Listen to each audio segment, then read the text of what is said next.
பசுமைச்சாரல் சேனலுக்காக அன்புடன் காலை வணக்கம் கூறிக்கொள்வது உங்கள் நண்பன் உதயகுமார். இன்று ஒரு செய்தி சிதறலாக நான் பகிர்ந்து கொள்ள விரும்புவது சர்க்கரை நோய் என்று சொல்லக்கூடிய டயாபெட்டிஸ் குறித்து. முதலில் அனைவரும் நாம் ஒன்றை தெரிந்து கொள்ள வேண்டும். சர்க்கரை வியாதி என்பது நோய் அல்ல, இது குறைபாடுதான். இந்த குறைபாடு எப்படி வருகிறது என்பது ஒரே ஒரு வரியில் சொல்ல வேண்டும் என்றால், நம் உடலுக்குள்ளே இருக்கும் கணையத்திலிருந்து இன்சுலின் என்ற ஹார்மோன் சுரக்கிறது. அந்த இன்சுலின் என்ற ஹார்மோன் என்ன செய்யுதுன்னு கேட்டீங்கன்னா, கார்போஹைட்ரேட் என்று ஆங்கிலத்தில் சொல்லக்கூடிய, தமிழில் சொல்லக்கூடிய மாவுச்சத்தை அது செரிமானம் செய்கிறது. அந்த செரிமானம் செய்யும் போது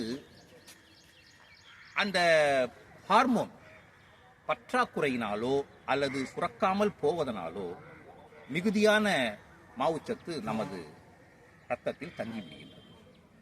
இதை நாம செலவு செய்யணும், அவ்வளவுதான். எப்படி செலவு செய்யலாம்? அதிகமாக இருக்கிற கார்போஹைட்ரேட்டை, மாவுச்சத்தை நம்ம செலவு செய்யணும்னா என்ன பண்ணணும்? அதை வெளியில கொண்டு வரணும், அவ்வளவுதான். எப்படி கொண்டு வரலாம்?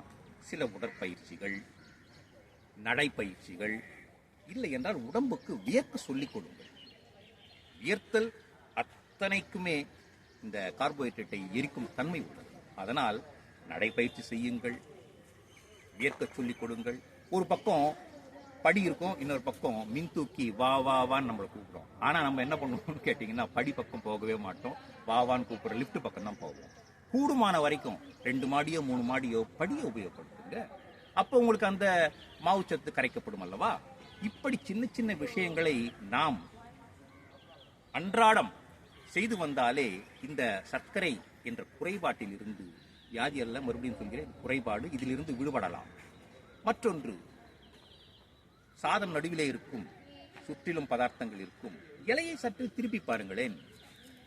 சாதம் அந்த ஓரத்தில் இருக்கிற மாதிரியும் நடுவில் நம்ம காய்கறிகள் இருக்கிற மாதிரியும் திருப்பி போட்டீங்கன்னா அதுவும் ஒரு பிரச்சனை முடிஞ்சது. இப்படி இந்த குறைபாட்டை தவிர்க்க வேண்டும். மனதுக்குள்ளே ஒரு விஷயத்தை ஆழமாக வைத்துக் கொள்ளுங்கள், இது வியாதி அல்ல, குறைபாடுதான்.